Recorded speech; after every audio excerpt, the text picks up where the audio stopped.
Hey guys, and welcome to the Igloo. And there's been a lot of different updates when it comes to Conan Exiles, especially when it comes to the building mechanics and also hidden nerfs to some things that people are just like, why do we have to have this nerfed? I mean, it was pretty viable for a lot of people, but why, man? Why you gotta do this to us, man? Why you got wait? Why? Why? Why you gotta interrupt this stuff? All right. Well, honestly, this is going to be some advanced tips that I'm going to be covering for Conan Exiles, especially for these two particular types of builds. Now, this can also be in the ground a little bit more, but again, you have to have enough room for half of the foundation to be underneath so that it still behaves, that you can hide the chest underneath. This is good trick, especially for a lot of people that haven't been in Conan Exiles for a hot minute, and it will show to the people that have been coming back to it that it's really good. So first off, you got to make sure that you have either foundations, wedges, or whatever, and you put it underneath. Then you have to have actual fence foundations as well, lining the whole setup of foundations when it comes to it. Now, you can screw it up in a few different ways. Order of operation is very important. Now, if you want to make sure that you have all of it done, make sure that you line every single one of these with a setup of a fence foundation around every single bit, because, again, you won't be able to double layer honeycomb this if you're choosing to have a floor or a false floor when it comes to this. Now, once you have this set up, especially with wedges, now you won't be able to do this particularly with foundations, but you could possibly, if you levitate it with a ceiling underneath it and then put a foundation on top of it. That's another easier way to do it.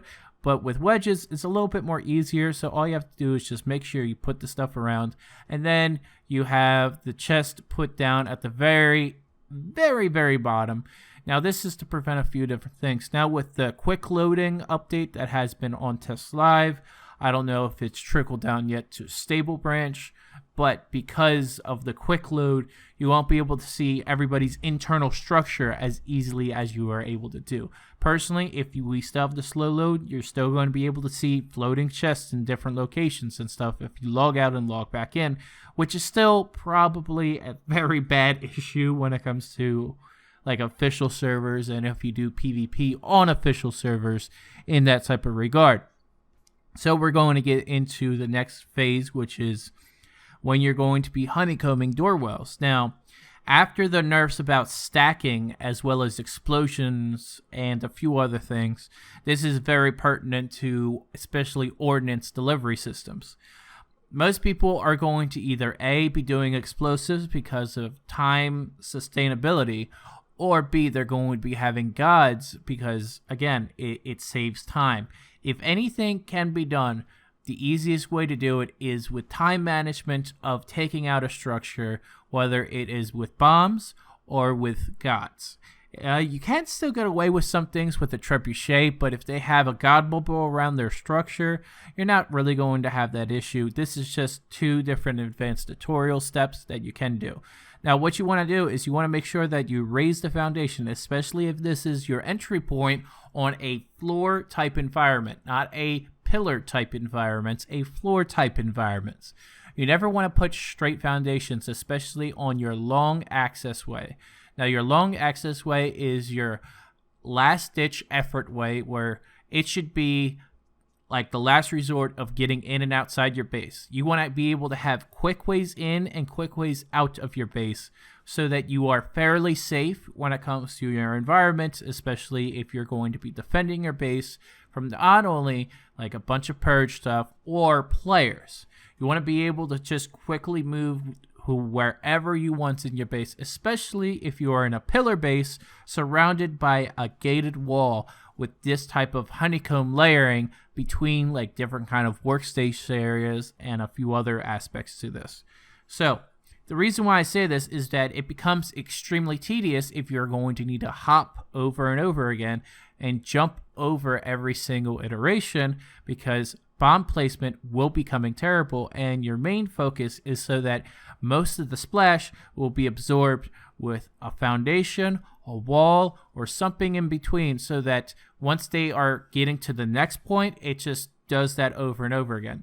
The whole aspect is to not let them merge over doors and for them to merge through foundations, because a splash can affect through a few different amounts of layers to a certain amount of percentile when it comes to Conan Exile. So in order to prevent this, you want to have the explosion kind of off cant to the actual doorway, so when you actually put the bomb down and everything else, it does not affect the next doorway.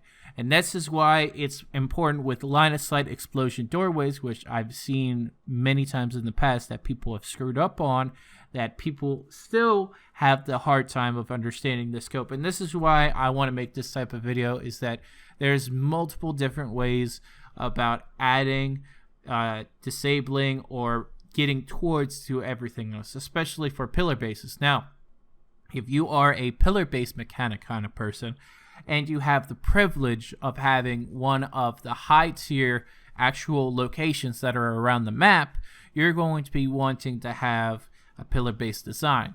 Now, normally what you want to do is you want to have a pillar-based design, then your stage 2 area, which is the buffer zone, and then at the very top, that's where your beds and your explosives are, or your some type of main loot that is hidden underneath something, and your pot, and of course, if it's going to be for your beds and everything else, a god bubble.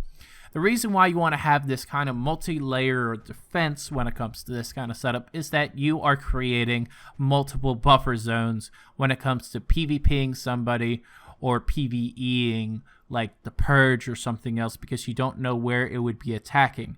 Now, first thing is off, you want to make sure that you try to link your 3 division layers together in some way, shape, or form, but you want to make sure that the buffer zone and your last area, especially like if it's on top of a pillar, is not particularly connected so that they can be able to put bombs down to blow up your base foundations in order for them to mitigate most of your defenses.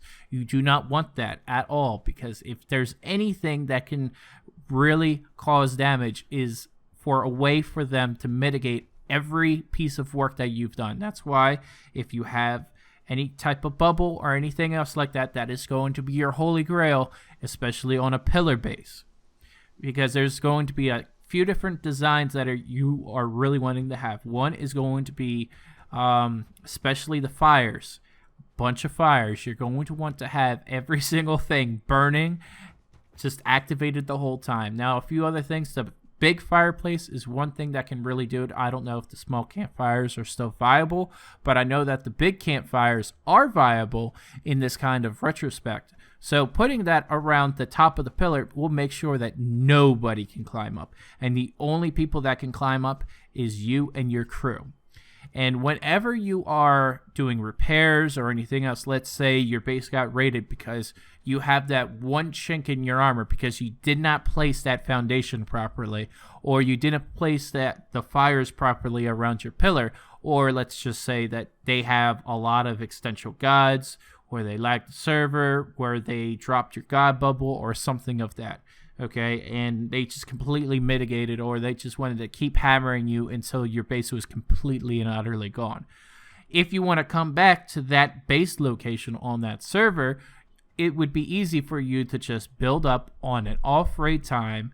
Now, you never want to do it on raid time, because then it just becomes an issue for a lot of reasons. You want to be able to do it on an off raid time and not one of those 24/7 raid servers, because again, griefing is very much happening in any type of server, whether it's PS4, Xbox, or PC. And you still need to be very wary, especially for 24/7 raid servers that are around the map, because there's only a population of 40 that can occupy a server. If you guys like this kind of content, please leave a comment down below. And if you really like my stuff, I just opened up a Teespring. I just made some phone cases for like some Samsung Galaxies, and also for iPhone. I'll be probably designing a few different other things that are going to be coming towards for the store And I want to be able to offer something to you guys instead of just being like, yeah, you can just go to Patreon, and if you want to go to Patreon, you can. Yeah, I'm not going to deny you that option as well. But like, I want to be able to give you guys some good product or some good designs. Like the first one, I mean, I think it's cute, and it's a battle bear that's ready to go to battle, and it's just on your case, just looking at you like, okay, I'm here.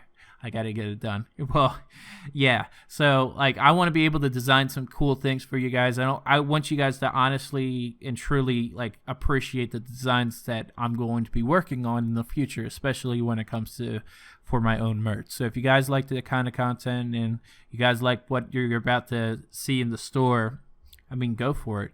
Have a good one, guys.